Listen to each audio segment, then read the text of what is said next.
कहे, आप उस जगह पर मौन रहना चालू करो। कोई गलत चीज हमारे पास में आ जाए, आप उसका त्याग करना चालू करो।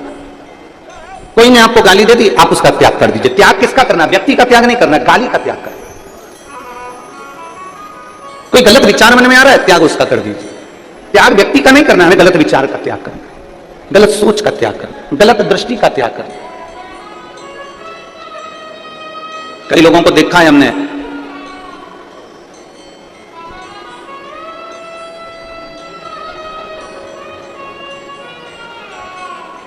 शुगर के डर से शक्कर खाना, बोलो जम के बोलो जरा, शक्कर खाना छोड़ देते हैं। कई लोगों को देखा है हमने, शुगर के डर से, जम के बोलो जरा, शक्कर खाना छोड़ देते हैं। बीपी के डर से, ब्लड प्रेशर के डर से नमक खाना छोड़ देते हैं। बहुत ध्यान देना थोड़ा सा। शुगर का डर लगा तो शक्कर खाना छोड़ दी, बीपी का डर लगा, ब्लड प्रेशर का डर लगा तो नमक खाना छोड़ दिया। तो भगवान से भी डरो और बेईमानी का खाना, बेकार खाना छोड़ो। शुगर से डरे तो शक्कर खाना छोड़ी है, बीपी से डरे तो नमक खाना छोड़ा है। परमात्मा से थोड़ा सा डरिएगा और डर करिए। कोई गलत किसी ने कह दिया, हमें उस गलत बात को छोड़ देना। कोई गलत व्यसन आ गया, उस व्यसन को हमें छोड़ देना। गलत विचार आ गया, उस गलत विचार को हमें छोड़ देना। गलत कोई ने गाली दे दी, उस गाली को हमें, व्यक्ति को नहीं छोड़ना, उस गाली को छोड़ देना। मेरे भगवान कृष्ण को तो उनके बुआ के लड़के ही गाली बक रहे थे। मेरे भगवान कृष्ण को उनके बुआ के लड़के ही गाली बक रहे थे। इतनी गालियां दी गई, इतनी गाली दी गई, भगवान कृष्ण सुनते रहे। सुनते सुनते भगवान कृष्ण से कहा गया कि आपका बुआ का लड़का है, इसको तुम अब हटाओ यहां से, तुम्हारा संबंध खत्म कर दो, तुम्हारी रिश्तेदारी बंद कर दो। भगवान कृष्ण कहते हैं रिश्तेदारी बंद नहीं करूंगा, गाली को दूर कर दूंगा। हम क्या करते हैं, किसी ने हमको गाली दी तो हमने उससे बोलना, अरे जम के तो बोलो जरा, बोलना बंद कर दिया। सास ने गाली दी तो बहू ने तबेले जैसा मुंह बना लिया। बहू ने जैसा मुंह बनाया, आज के बाद मैं सास से बात नहीं करूंगा। सास ने तुम्हारे बच्चे को डांट लगाई तो तुमने अपने बच्चे से कह दिया अब मत जाना दादी के पास में। अब दादी के पास जाने की जरूरत नहीं है, तेरी दादी अच्छी नहीं है, तुझे डांटती है ना, तुझे गुस्सा करती है ना, तुझे टॉफी नहीं दिलाती ना, तुझे आइसक्रीम नहीं दिलाती ना। बल्कि बहू को चाहिए कि बच्चे से कहे तेरी दादी बहुत अच्छी है। घर में अगर डांटेगी नहीं ना तो तू अच्छा नहीं बन पाएगा, इसलिए उसका डांटना जरूरी है। हम उसको गलत सीख दे रहे हैं, हम उसको गलत बात बता रहे हैं। किसी ने डांट दिया, हमने उससे बोलना बंद कर दिया। अरे यहां तक शंकर जी के मंदिर में जाऊं ना, बहुत सारी माताएं शिव जी के मंदिर में गई और शंकर जी को जल चढ़ा दी तो किसी ने जम के ठेसा मार दिया ना, एकदम टुल्ला जम के, तो लोग उससे भी बात करना बंद कर दिया। कोई अपशब्द कह रहा है तो हमने बात करना बंद कर दी, कोई ने गाली दे दी तो हमने बात करना बंद कर दी, कोई ने आड़ा टेढ़ा बोल दिया तो हमने बात करना बंद कर दी, कोई ने कुछ कह दिया तो हमने बात करना बंद कर दी। शिव महापुराण की कथा कहती है बात करना कभी बंद मत करो। कोई कुछ भी बोले, आग लगे बस्ती में, अपन रहो मस्ती में, क्या किसको रोइए, चादर तान के सोइए। अपने को मतलब नहीं होना चाहिए, अपने को तो खुशी होना चाहिए, अच्छा है हमारे पाप निकल रहे हैं। कोई ने आपको गाली दे दी ना, समझ लेना आपके पाप निकल रहे हैं। कोई ने आपको अपशब्द कह दिया ना, समझ लेना आपके पाप धुल रहे हैं। कोई आपको आड़ा टेढ़ा बोल दिया ना, समझ लेना आपके पाप सब समाप्त हो रहे हैं। हमें बातचीत बंद नहीं करना है।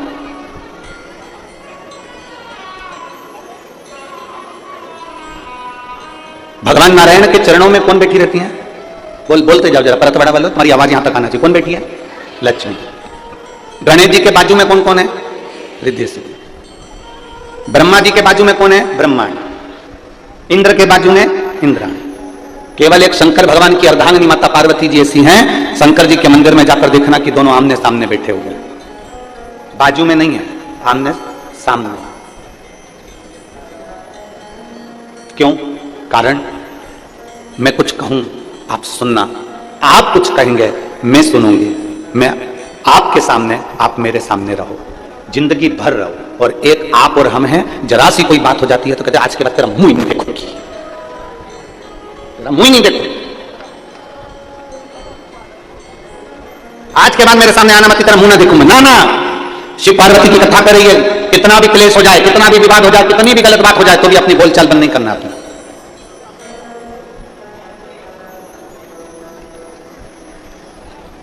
हम क्यों बंद करें?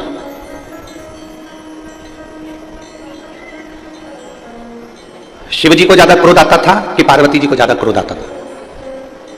अब दोनों का संतुलन करिए जरा। अगर आप मां भवानी का दर्शन करोगे, कालका रानी का दर्शन करोगे, काली माता का दर्शन करोगे, चामुंडा का दर्शन करोगे, तो तुम्हें लगेगा कि किसको क्रोध ज्यादा आता है? पार्वती जी को। और यदि आप भगवान शंकर का दर्शन करो, जिन्होंने अपनी जटा का बाल थोड़ा वीरभद्र को उत्पन्न करा और दक्ष प्रजापति की यज्ञ को विध्वंस कर दिया,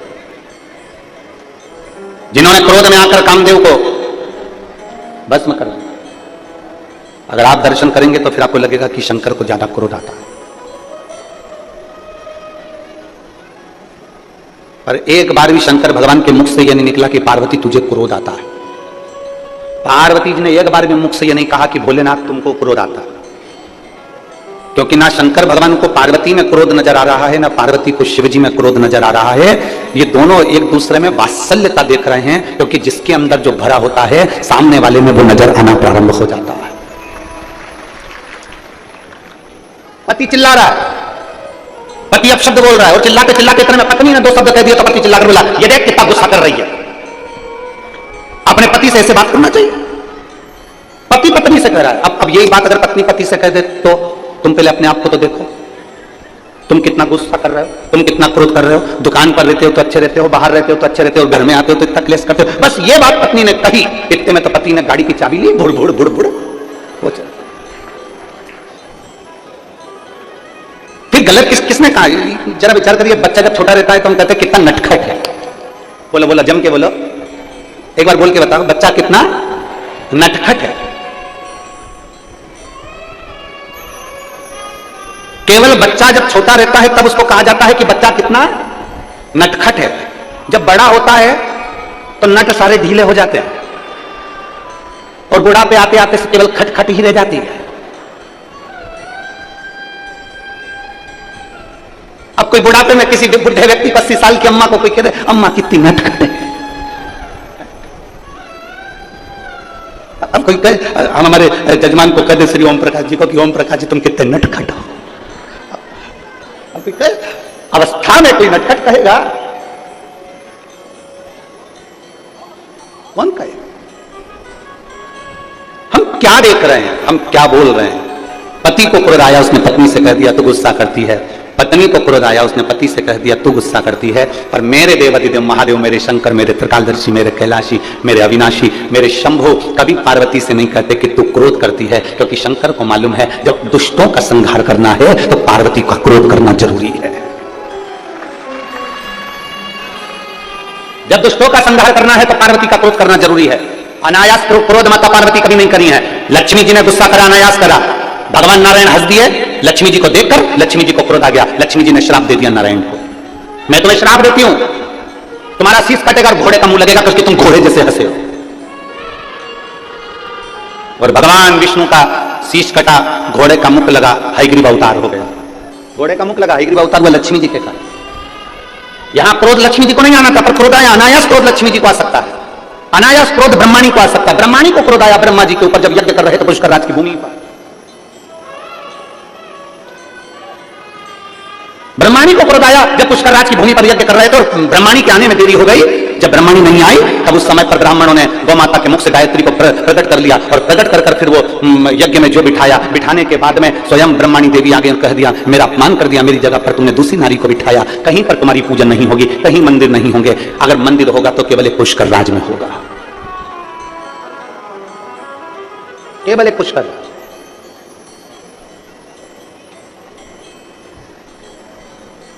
उसके सिवा कहीं मंदिर नहीं। और किसी स्थान पर तुम्हारा मंदिर नहीं होगा। जब ब्रह्माणी ने श्राप दिया तो ब्रह्मदेव कहते, ब्रह्माणी तुम क्या बोल रही हो? ब्रह्माणी कहती है, सुनो ब्रह्मदेव, सारे यज्ञ से बड़ा, सारे दान से बड़ा, सारे पुण्य से बड़ा एक पुण्य होता है और वो कन्यादान होता है। सारे यज्ञ से बड़ा, सारे दान से बड़ा, सारे पुण्य से बड़ा एक पुण्य होता है, वो कन्यादान होता है। इसके सिवा कोई दान बड़ा नहीं, कन्यादान के आगे। इसलिए हम हमारी भारत माता की पुत्रियों से, भारत माता की बेटियों से प्रत्येक कथा में निवेदन करते हैं कि मेरी बेटियों, तुम कितनी भी ऊंची पढ़ाई करना, कितनी भी अच्छे ऑफिस में काम करना, पर अपने पिता को कन्यादान का मौका जरूर देना। हम हमारी बेटियों से कहते हैं कि आप कितने भी अच्छे पढ़ लो, अच्छे ऊंचे से ऊंचे स्कूल में पढ़ो, ऊंचे से ऊंचे कॉलेज में पढ़ो, अच्छी एजुकेशन में धारण करिए, खूब अच्छे अच्छे अहदे पर पद पर मेरी बेटियां बैठे, और इतना याद रखना अपने पिता को कन्यादान का मौका जरूर देना। जरा सी चाउमीन के चक्कर में और 10 रुपए के पेट्रोल और डीजल के चक्कर में, भूड़ भूड़ के चक्कर में, किसी एरे गिरे नत्थु खेरे के चक्कर में मत जाना, अपने माता पिता को कन्यादान का मौका जरूर देना। ब्रह्माणी ने ब्रह्मदेव से कहा सबसे बड़ा दान कन्यादान होता है, सबसे बड़ा यज्ञ कन्या का विवाह होता है, सबसे बड़ा दान पुण्य अगर माना गया है तो कन्या का दान माना गया है। इसलिए आप जब इस पृथ्वी पर कन्यादान कर लोगे तब ब्रह्मदेव आपका मंदिर इस पुष्कर राज की धरा पर पूजनीय हो जाएगा, उस मंदिर का आनंद हो जाएगा। तब ब्रह्मदेव सत्ययुग त्रेता सब निकलता चले गया, द्वापर आ गया और ब्रह्मदेव ने विचार करा अब मैं किसका कन्यादान करूं। तब देवऋषि नारद ने कहा, उसी पल उसी घड़ी देवऋषि नारद ने कहा कि भगवान कृष्ण का प्रागट्य हुआ है, और भगवान कृष्ण का प्रागट्य हुआ है और बरसाने की राधा रानी के साथ में बाल्य अवस्था में जिस विवाह को कोई नहीं जानता, केवल एक ब्रह्मदेव जानते हैं, केवल एक नारद जी जानते हैं, केवल एक राधा जानती है और केवल कृष्ण जानते हैं। बाल्य अवस्था में भगवान ब्रह्मदेव ने नारद जी की साक्षी में भांडीर वन में बैठकर राधा जी का कन्यादान कर दिया। तब जाकर ब्रह्मदेव का पूजन पुष्कर राज की धरा पर प्रारंभ हो गया। तब जाकर सहजता नहीं है महाराज, उसको समझना। इस विवाह को केवल ब्रह्मदेव जानते हैं, इस विवाह को केवल नारद जी जानते हैं, इस विवाह को केवल अगर जानते हैं तो राधा कृष्ण जानते हैं, इसके सिवा वो विवाह कोई नहीं जानता। वो गोपनीय विवाह जो भांडीर वन में किया। लक्ष्मी जी ने क्रोध करा भगवान नारायण को, घोड़े का मुख लगा। ब्रह्माणी ने क्रोध करा ब्रह्मदेव को, स्वयं पुष्कर राज में केवल पूजे गए, बाकी के कहीं नहीं पूजे गए। तो यहां मेरी पार्वती मैया अनायास क्रोध नहीं करती, मेरी पार्वती मैया हर कभी क्रोध नहीं करती। जहां क्रोध की जरूरत है वहां पार्वती जी क्रोध करती हैं। और आप कभी अनुभव करिएगा, मेरा बहुओं से निवेदन है, मेरा बेटियों से निवेदन है कि आप कभी अनायास क्रोध ना करें, हर कभी क्रोध ना करें। क्रोध का भी एक समय होता है, क्रोध पर थोड़ा सा कंट्रोल होना चाहिए। क्या होना चाहिए? जम के बोलो जरा, कंट्रोल। बेडरूम होता है घर में, बोलो बोलो जम के बोलो, वो मेरी परतवाड़ा की चीजें बोलो। घर में बेडरूम होता है, जम के तो बोलो। ड्राइंग रूम होता है, वॉशरूम होता है, ठीक है। तो फिर घर में एक रूम कंट्रोल रूम भी होना चाहिए। बेडरूम है ना, इधर वाली चीज जरा बोलो तो बेडरूम है ना, ठीक है। ड्राइंग रूम है ना, ओ जी हो है ना, वॉशरूम है ना, तो फिर कंट्रोल रूम भी हो। जैसे गुस्सा आए उस रूम में जाकर बैठ जाओ, अपने आप को कंट्रोल करना प्रारंभ करिए।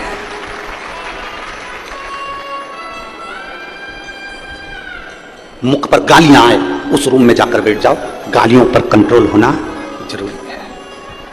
गलत विचार आए कंट्रोल रूम में पहुंच जाओ, कंट्रोल करिए अपने गलत विचारों पर। आपकी वाणी अब शब्द बोल रही है, किसी व्यक्ति के लिए अब शब्द तुम्हारे मुख से निकल रहा है, किसी के लिए आड़ा तेड़ा निकल रहा है, किसी के लिए गाली निकल रही है, किसी के लिए ताने निकल रहा है। अपने भीतर जो भरा है वो ही तो बाहर निकल रहा है, जो भरा है वही तो निकल रहा है। गुलाब जामुन खाओगे, आम की डकार आएगी क्या? अरे बोलो तो जम के। कल यहां पर एक वीडियो चल रहा था परतवाड़ा का कि यहां पर वो केरी का झोलिया मिल रहा था, क्या बोलते हैं महाराष्ट्र में, केरी का पना, यहीं कहीं मिल रहा था वो, उसका वीडियो बहुत चल रहा है, ठीक है। और केरी का पना लोग बांट रहे थे, केरी का पना निःशुल्क सबको दे रहे थे, गिलास भर भर के लोग पी रहे थे। अब तुमने केरी का पना पिया, ठीक है, अरे बोलो तो जम के। अब केरी का पना पीने के बाद में जलेबी की डकार आएगी क्या? काय की डकार आएगी? केरी के पने की। जो अंदर भरा है डकार भी तो उसी की आएगी। अंदर अगर विकार भरे हैं तो विकार की डकार आएगी, गालियां भरी है तो गालियां ही डकार में निकलेगी। अब शब्द भरा है तो अब शब्द निकलेगा, घृणा भरी है घृणा निकलेगी। तुम्हारे अंदर जो भरा होगा जब तुम बोलोगे तुम्हारे अंदर से वही निकलेगा, जो तुम्हारे अंदर कूट कूट कर जो घृणा नफरत अब शब्द भरा पड़ा है वो निकलेगा, बाहर निकलेगा। कोई व्यक्ति बहुत अच्छा बोल रहा है, समझ लेना उसके अंदर अच्छाई भरी हुई है। कोई व्यक्ति बहुत अच्छी व्यवहार कर रहा है, समझ लो उसके अंदर व्यवहार अच्छा भरा हुआ। इसलिए बारंबार कहते, इसलिए अवगुण बहुत किए दयालु मैंने अवगुण बहुत किए, और मुख तो दिया रे तूने दाता बन के, मुख तो दिया रे तूने दाता बन के, पर कभी नहीं भजन कियो दयालु मैंने अवगुण बहुत किए।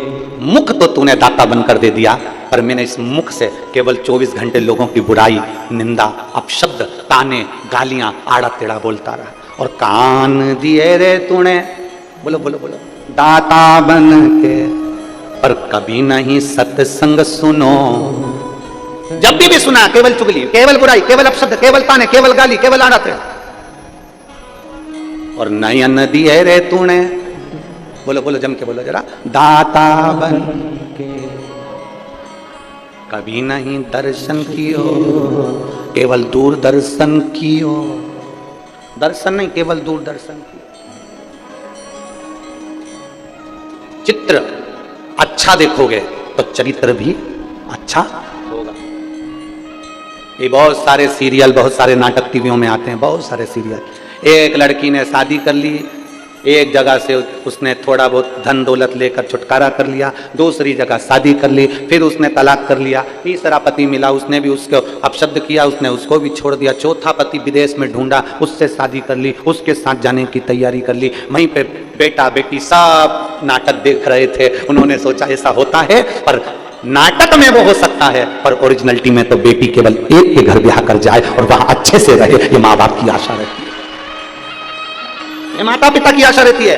बेटी जाए ब्याह कर, उसका पति आदर करे, उसका पति सम्मान करे, उसका पति सत्कार करे।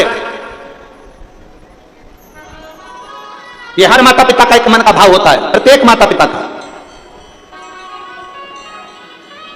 इसलिए शिव महापुराण की कथा कहती है, तीन चीजें भगवान शंकर के साथ माता पार्वती का विवाह करते समय, भगवान शंकर के साथ विवाह करते समय भगवान हिमालय राज ने शंकर भगवान में तीन चीजें देखी। तीन चीज महाराज,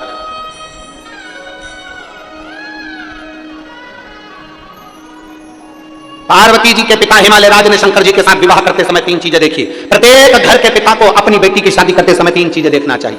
पहला, संपत्ति मत देखना, कुल देखना, अच्छा कुल है कि नहीं, इसके घर में कहीं लड़कियों के साथ, बहुओं के साथ अत्याचार तो नहीं हो रहा है, इसके घर में बेटियों के साथ में अपशब्द तो नहीं बोले जा रहे। हिमालय राज ने पार्वती जी का विवाह करते समय तीन चीजें देखी थी। प्रत्येक घर का पिता बेटी की शादी करते समय तीन चीजें देखे। संपत्ति मत देखना, तुम्हारी बेटी के भाग्य में संपत्ति होगी तो वो ढेरों की संपत्ति बनवा देगी, और अगर भाग्य में नहीं होगी तो पेट्रोल पंप भी बिगवा देगी, उसका क्या। अगर संपत्ति देखोगे, 4-4, 5-5 गाड़ी देखकर लड़की की शादी कर दी, पेट्रोल पंप देखकर लड़की की शादी कर दी, दुकान देखकर लड़की की शादी कर दी, और मालूम पड़े वो धीरे धीरे धीरे धीरे लड़का ना जाने कौन से दोस्तों के संग बैठ गया, और मालूम पड़े एक बार शेयर मार्केट में बैठा, डब्बा गोल करके आ गया, पूरा पेट्रोल पंप, गाड़ी ने बंगला सब 2 मिनट में चले गया। इसलिए शास्त्र कहता है संपत्ति मत देखो, बेटी की शादी करने से पहले कुल देखिए। दूसरे नंबर पर बेटी की शादी करने वाले पिता को दूसरी चीज देखना चाहिए जो हिमालय राज ने देखा। चेहरा मत देखना, लड़के का चरित्र देखना कि वो बेटी के लायक है। मालूम पड़े हैंडसम, स्मार्ट। अब स्मार्ट तो फोन भी होता है, क्या करें, तो क्या फोन से शादी कर लोगे स्मार्ट? नहीं, स्मार्ट तो फोन भी होता है। हिमालय राज जी ने अपनी बेटी पार्वती का विवाह करने से पहले तीन चीजें देखी। पहला, उन्होंने संपत्ति नहीं देखी, कुल देखा। दूसरे नंबर पर उन्होंने चेहरा नहीं, अब आपको बोलना है क्या देखा, चरित्र देखा। लड़का कहीं गलत पीने खाने में तो नहीं, व्यसन में तो नहीं, बेकार जगह तो नहीं जाता, कहीं और इसका संबंध तो नहीं। मालूम पड़े हमारी बेटी जिंदगी भर रोहे कि मालूम ये चेहरा तो अच्छा था, स्मार्टफोन जैसा था, नजर भी अच्छा आ रहा था, कभी कभी एप्पल जैसा भी था। पर बेटी को दुख हो तो क्या मतलब का, वो एप्पल का फोन किस काम का जब तुम्हें चलाना ही नहीं आए तो बोलो तो सही ईमानदारी से, क्या काम का। गांव का कोई व्यक्ति बेचारा फसल का काम करे ना, जो जमीन में खेती बाड़ी करे, उस व्यक्ति को कोई बहुत बड़ा एप्पल का फोन दे देनी तो वो तो जाके कह दे छोरा से मेरे को नहीं चाहिए, मेरे से चले ही नहीं, मारे तो कीपैड ला के दे दे, छोटा सा नंबर दबाऊं और बात हो जाए और बाद में बात करता, मेरे से तो बस इतना सा चले। अभी भी यहाँ पर कई माताएं ऐसी बैठी है, कई माताएं बैठी है जिसको बड़ा बड़ा फोन चलाना नहीं आए, तो छोटा सा फोन से काम चला, भले उसका लड़का 10,000 20,000 का चला है, पर वो तो 500-700 का चला है।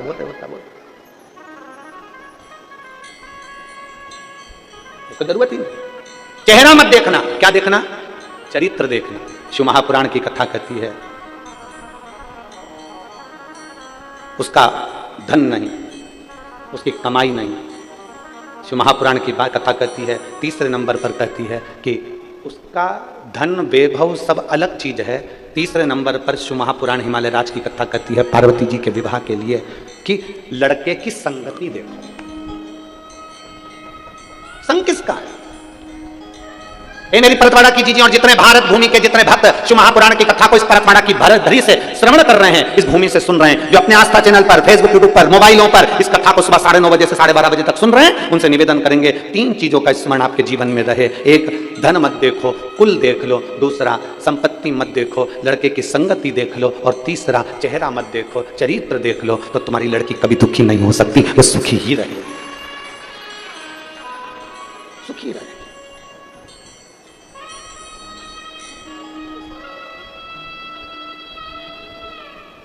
इसलिए शिव के सिवा कहीं दिल ना लगा,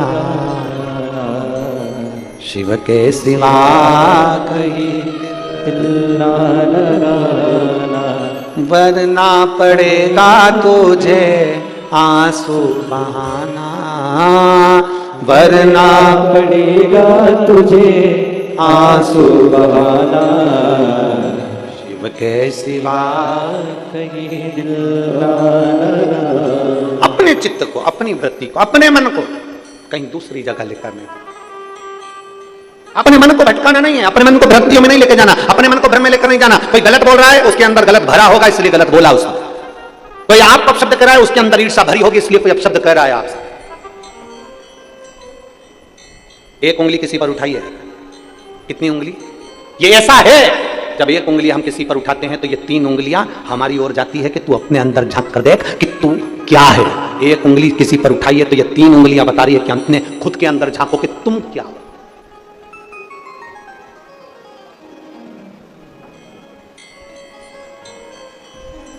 सास बहू की गलतियां निकाले, बहुत निकाले, खूब निकाले।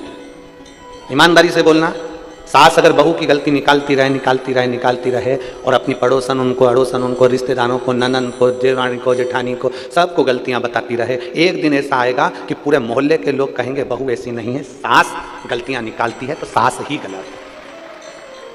बहू दिन भर सास की गलतियां निकालती रहे, जब मायके जाए तब गलती, जब जाए तब गलती, बहन आए तो गलती बताए, कोई आए तो गलती, पति को गलती बताए, तो एक दिन ऐसा आता है कि लोग भी समझ जाते हैं सास गलत नहीं, गलत ये है।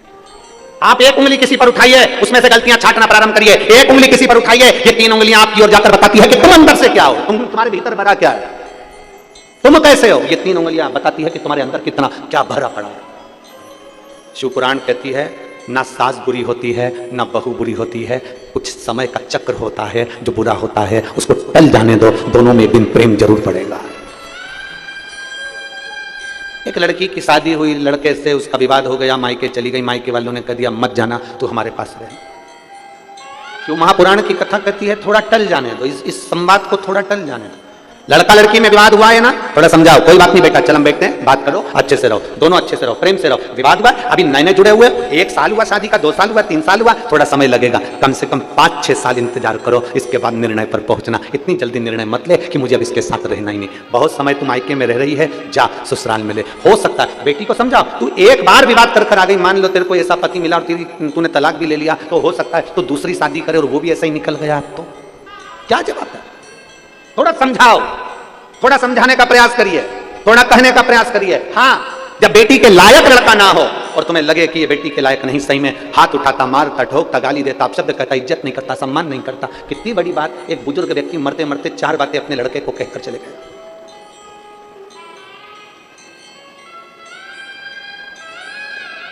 एक बुजुर्ग व्यक्ति मरते मरते 4 बातें अपने लड़के को कहकर गया, और 4 बात परतवाड़ा के एक व्यक्ति के दिल में बैठना चाहिए।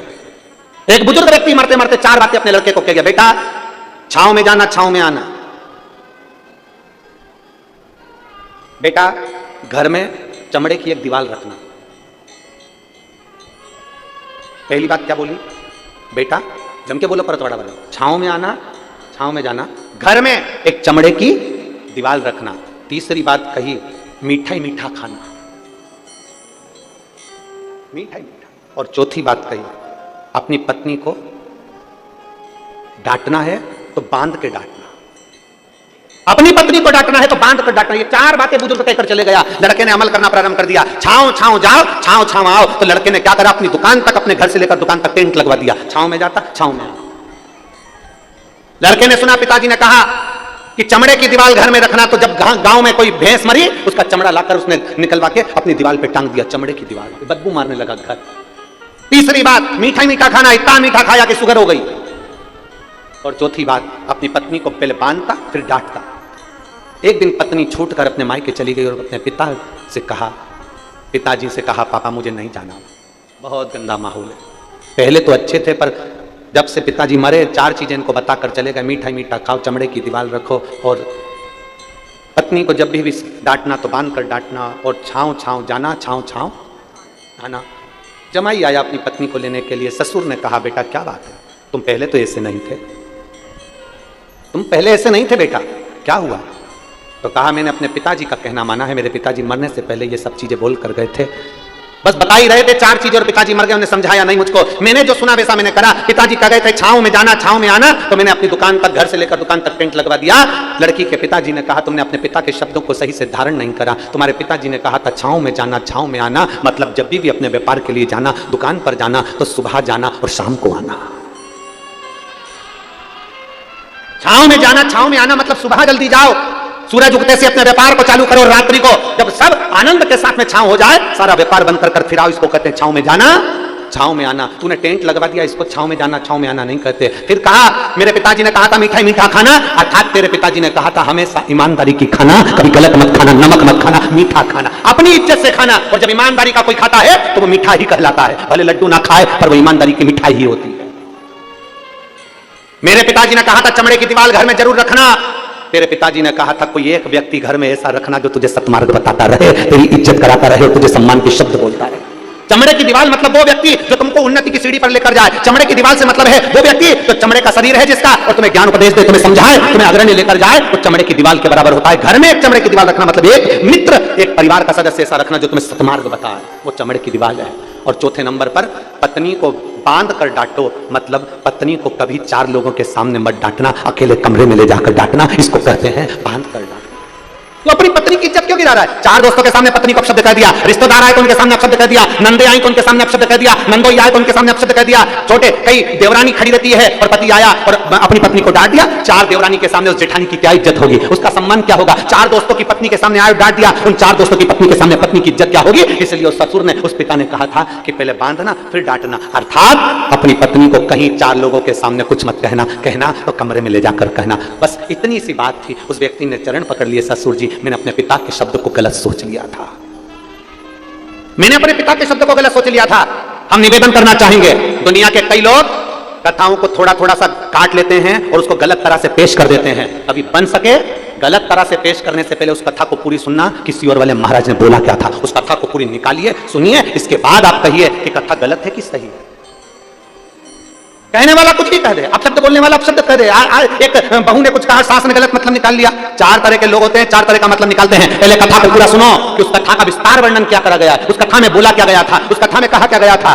छोटी सी बात लोगों ने, जैसे लोग कह दिए बेलपत्री पर, अरे गुरुजी ने क्या कहा था, पहले मेहनत करो, अपनी पूरा परिश्रम करना, फिर एक बेलपत्र शहद की ले जाकर समर्पित करना देवादिदेव महादेव को। लोगों ने आधा काटा, आधा छाटा, थोड़ा सा निकाला और प्रस्तुत कर दिया। उसको समझो, कहां से बोला गया है, कहां से लिया गया है, क्यों बोला गया है, किस लिए बोला गया है, उस प्रसंग को समझने की जरूरत है। उठाया, कह दिया, प्रस्तुत कर दिया ना। उस लड़के ने अपने पिता के 4 वचन को गलत सोच लिया था, टेंट लगवा दिया, मीठा मीठा खाया, शुगर हो गई, भैंस मर गई, चमड़ा लाकर दीवार पर टांग लिया, चमड़े की दीवार हो गई, और पत्नी का हाथ बांधकर डांटे। तो ये कहां की रीति है? पिता के शब्द को समझना जरूरी है, व्यक्ति के शब्द को समझना जरूरी है।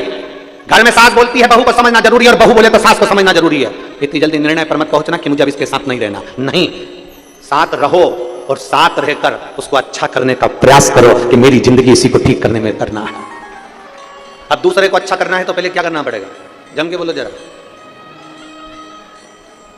बहू को अच्छा बनाना है तो सास को क्या करना पड़ेगा? बोलो बोलो, जम के बोलो, रिपरतवाड़ा वाली जी। पहले क्या करना पड़ेगा? खुद को अच्छा बनना पड़ेगा। गायत्री परिवार वाले कहते हैं हम सुधरेंगे, बोलो बोलो जम के, हम सुधरेंगे युग सुधरेगा, हम बदलेंगे युग बदलेगा। पहले बदलना किसको पड़ेगा?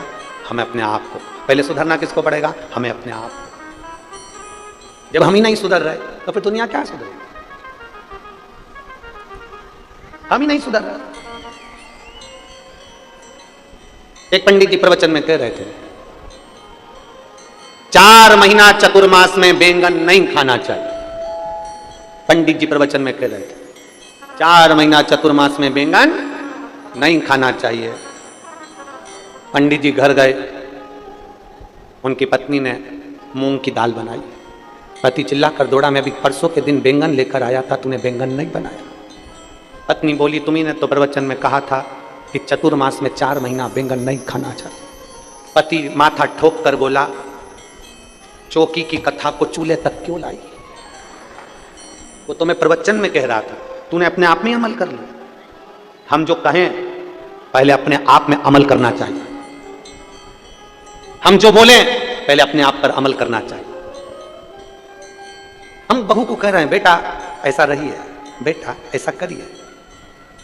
हम खुश हो रहे हैं अपने जमाई को देखकर। यहां जितनी माताएं बैठी हैं सब अपने जमाई को देख के बड़ी खुश होती हैं। मेरा जमाई इतना बढ़िया, मेरी लड़की को रोज घुमाने ले जाता है।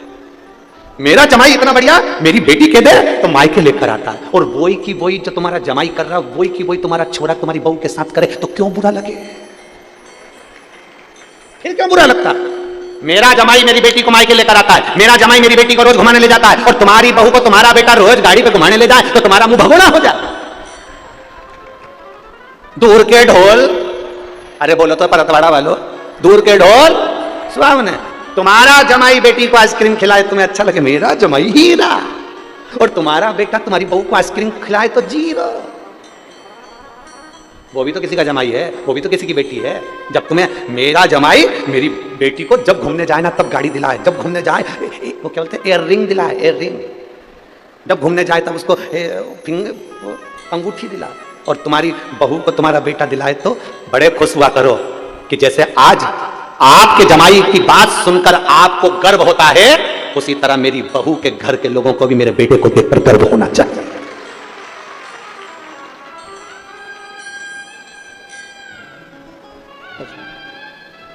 दूर के ढोल शिव के सिवा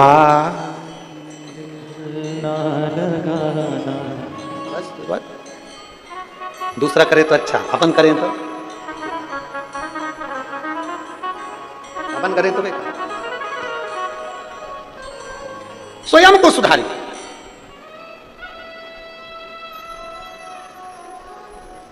और जिस दिन हम स्वयं सुधर गए, हम सुधरेंगे।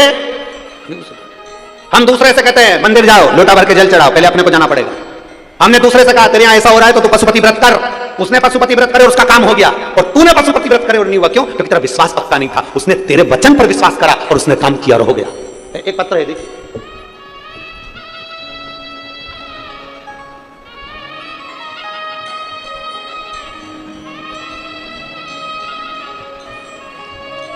मेरा नाम प्रियंका नंद किशोर मुझे कर है। मैं आकोट जिला अकोला की रहने वाली हूँ। कहीं बैठी हो तो हाथ हिला सकती हैं। अगर कहीं बैठी हो तो हाथ हिला सकती हैं। मेरा नाम प्रियंका नंद किशोर मुझे कर है। मैं आकोट जिला अकोला की रहने वासी हूँ। कहीं बैठी हो तो अपना हाथ हिला सकती हैं। आकोट जिला अकोला की रहने वाली हूँ। मेरा मोबाइल नंबर ये है। मैं 11 साल से नौकरी के लिए स्पर्धा परीक्षा दे रही थी, पर मेरा कहीं पर नहीं हुआ। फिर मैंने 11 साल एग्जाम देने का प्रयास किया। एग्जाम देने के बाद मेरा जब सिलेक्शन नहीं हुआ तो मैंने परीक्षा देना बंद कर दिया। मैंने परीक्षा देना बंद करी क्योंकि मैं परीक्षा में फेल हो जाती। 2022 में मेरी माँ ने मुझे शिव महापुराण की कथा टीवी पर सुनाई। कथा के बारे में बताया। मैंने बोला, माँ ऐसा महाराज तो ढेर सारी बातें बोलता रहता है, क्या होगा? मेरी माँ ने कहा, वो सियोर वाला महाराज कहता है कि हिम्मत मत हारना, एक बार फिर परीक्षा दे और फॉर्म भर। 11 साल परीक्षा देने के बाद में मैंने फॉर्म भरना बंद कर दिया, पढ़ना बंद कर दिया। तब आपकी कथा सुनकर मुझे बल आया। आप कहते हो हिम्मत मत हारना, महादेव तुम्हारा साथ देगा। एक बार नहीं 4 बार अगर परीक्षा देना है तो 5 बार दो और बाबा के ऊपर भरोसा रखो। मैंने अपनी माँ के कहने पर टीवी पर कथा सुनना प्रारंभ करी और फिर मैंने पशुपतिनाथ का व्रत किया। एक बार मेरा पशुपति व्रत पूरा हो गया, उसका कोई फल नहीं मिला। मेरी माँ कहती है कोई बात नहीं, दूसरी बार फिर कर। 2 महीने बाद मैंने पशुपतिनाथ का फिर व्रत करा, पर मेरा उस व्रत से भी कोई सिलेक्शन नहीं हुआ। तब मेरी साथ की सहेलियों ने कह दिया, व्रत करने से अगर किसी को सिलेक्शन हो जाता तो ना जाने कितनों का हो जाता। तब मैंने व्रत नहीं करा। पर मेरी माँ ने कहा एक बार फिर व्रत कर। तब मैंने तीसरी बार व्रत करा और बाबा की कृपा का क्या गुणगान करूं। आज मैं सरकारी स्कूल में शिक्षक के पद पर मेरा एडमिशन हुआ। मैं बाबा को धन्यवाद देती हूँ। कहीं बैठी हूँ। मेरा नाम प्रियंका नंद किशोर मुझे कर है। मैं आकोट जिला अकोला के निवासी हूँ और मेरा मोबाइल नंबर यह है आई हैं क्या पीछे हैं? एक बार हाथ हिलाओ, दिख जाएगी। कैमरे में खींच कर लो तो टीवी पर दिख जाएंगी, हमको तो नजर नहीं आ रही यहाँ से। हाँ ठीक है, दिख गए हो। एक बार वापिस हाथ हिला दो। हाँ ठीक है, दिख गए हो। श्री शिवाय नमस्तुभ्यम, बधाई आपको बहुत बहुत। प्रयास करो, थोड़ा थोड़ा संघर्ष करना पड़ सकता है, थोड़ी मेहनत करना पड़ सकती है, और आगे बढ़ने का प्रयास करें। दुनिया के लोग कितनी भी टांग खींचे, दुनिया के लोग कितना भी अपशब्द कहे, दुनिया के लोग कितना भी ताना दें, आपकी जब गरीब परिस्थिति रहती है, आपके जब दुख का समय रहता है, दुनिया का कोई व्यक्ति तुम्हारा साथ देने नहीं आता। तब तुम्हारे भीतर का विल पावर, तुम्हारे भीतर की हिम्मत तुम्हें अंदर से आकर बोलती है कि चिंता मत करना, तेरा कालाधिपति महाकाल तेरे साथ खड़ा है, बढ़ा गया। इसलिए शिव के सिवा कहीं दिल ना लगाना, शिव के सिवा कहीं दिल ना लगाना, वरना पड़ेगा तुझे आंसू बहाना, वरना पड़ेगा तुझे आंसू बहाना, शिव के सिवा कहीं दिल ना लगाना, शिव के सिवा कहीं दिल ना लगाना, शिव के सिवा कहीं दिल ना लगाना, शिव के सिवा कहीं दिल ना लगाना। बड़े भाव से दोनों हाथों से आनंद के साथ पड़ेगा तुझे आंसू बहाना, वरना पड़ेगा तुझे आंसू बहाना, शिव के सिवा कहीं दिल ना लगाना, शिव के सिवा कहीं दिल ना लगाना।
काला बन गया आज जवाने, काला बन गया आज जवाने, बीत गया वो समय का है, बीत गया वो समय का है। काला बन गया आज जवाने, काला बन गया आज जवाने, बीत गया वो समय का है, बीत गया वो समय का है। सोच समझे के सोच समझे तेरी आना, शिव के सिवा कोई मिलना लगाना, शिव के सिवा कोई मिलना लगाना। वरना पड़ेगा तुझे, वरना पड़ेगा तुझे आंसू बहाना, शिव के सिवा कोई मिलना लगाना, शिव के सिवा कोई मिलना लगाना।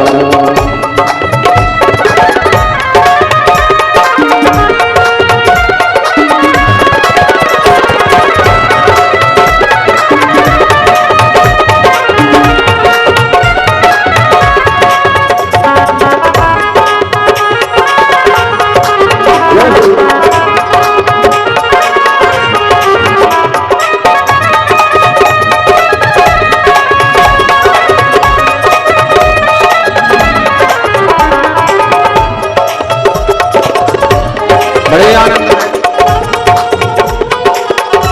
पीछे वाले भी दोनों हाथों से भाव के साथ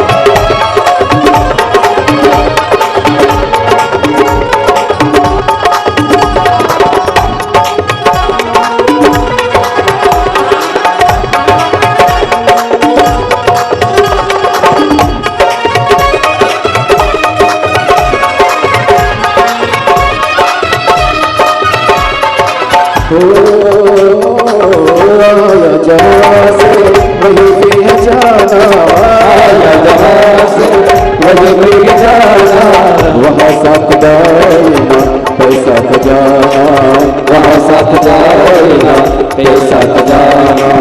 आया जहाँ से वही फिर जाना, आया जहाँ से वही फिर जाना, वहाँ साथ जाना पैसा खजाना, वहाँ साथ जाना ऐसा खजाना। पूछेगा तो क्या पूछेगा, करोगे बहाना, शिव के सिवा कहीं मिलना लगाना, शिव के सिवा कहीं मिलना लगाना। वरना पड़ेगा तुझे आंसू बहाना, वरना पड़ेगा तुझे आंसू बहाना, शिव के सिवा कहीं दिल ना लगाना, शिव के सिवा कहीं दिल ना लगाना, शिव के सिवा कहीं दिल ना लगाना, शिव के सिवा कहीं दिल ना लगाना।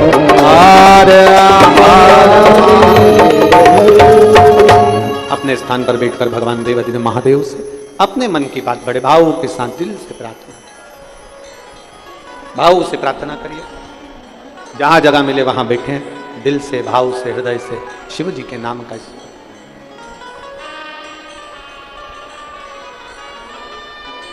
जितने लोग आस्था चैनल पर कथा सुन रहे हैं वो भी सोफे पर, पलंग पर, जमीन पर जहां बैठे हों वहां बैठकर इस व्यासपीठ के माध्यम से साथ में शिव महापुराण के इस मूल आनंदमय शब्द का उच्चारण करें और अपने दिल की बात बाबा से कहें।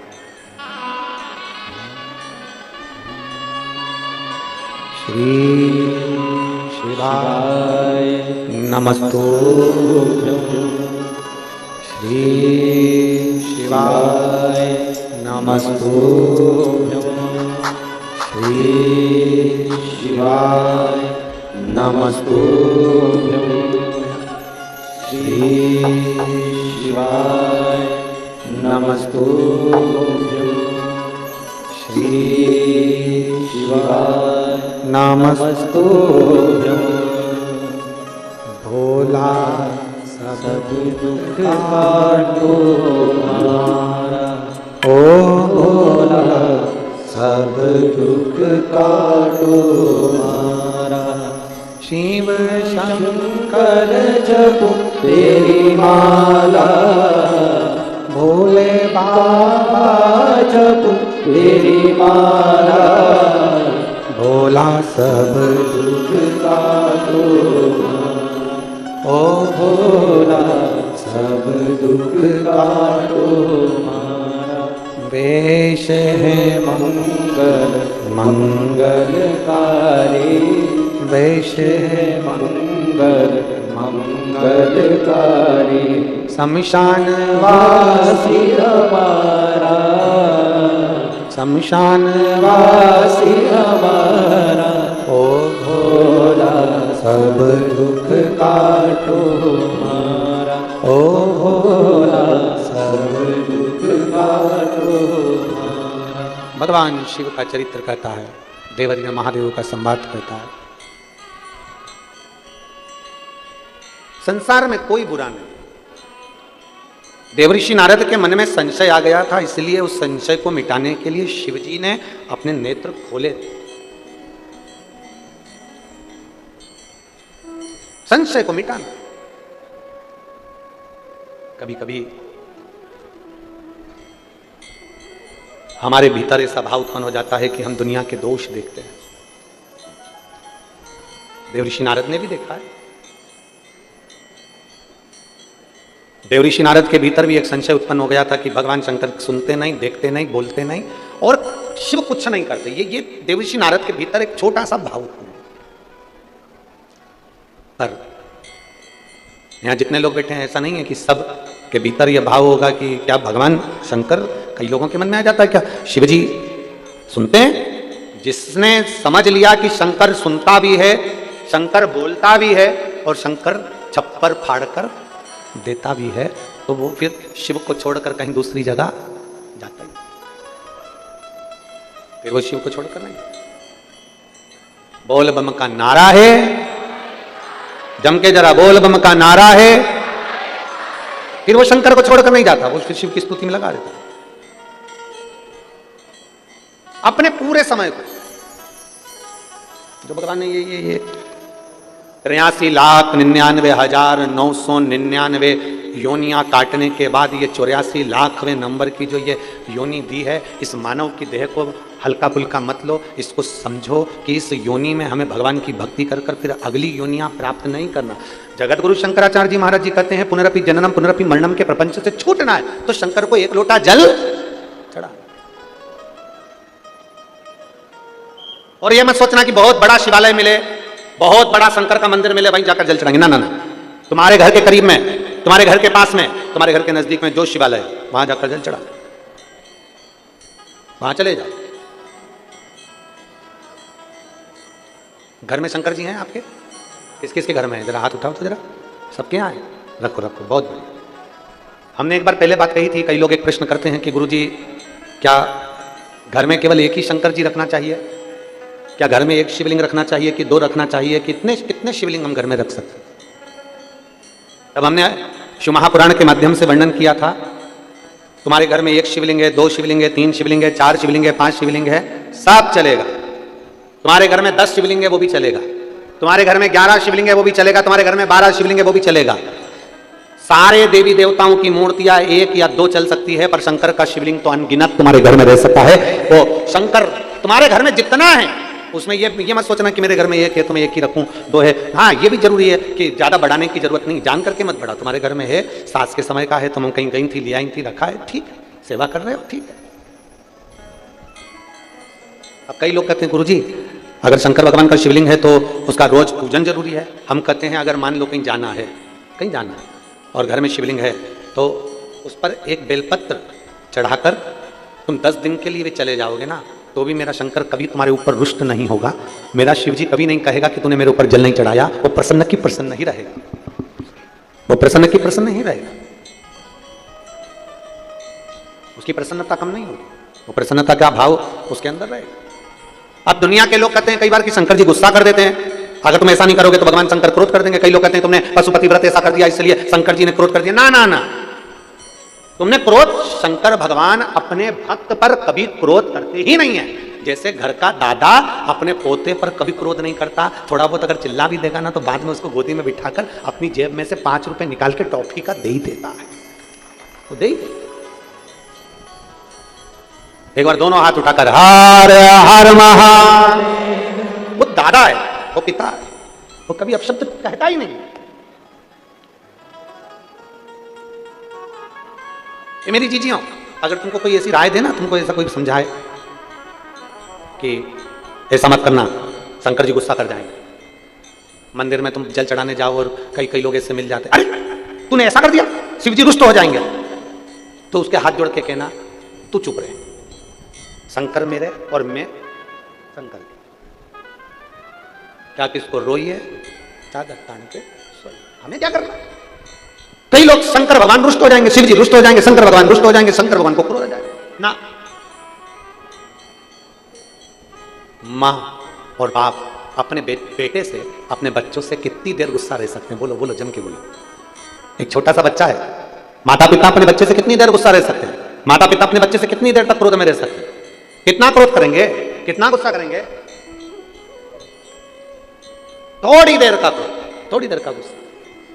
मेरा देव महादेव तो बाहें फैलाकर खड़ा रहता है, जैसे आपको पहले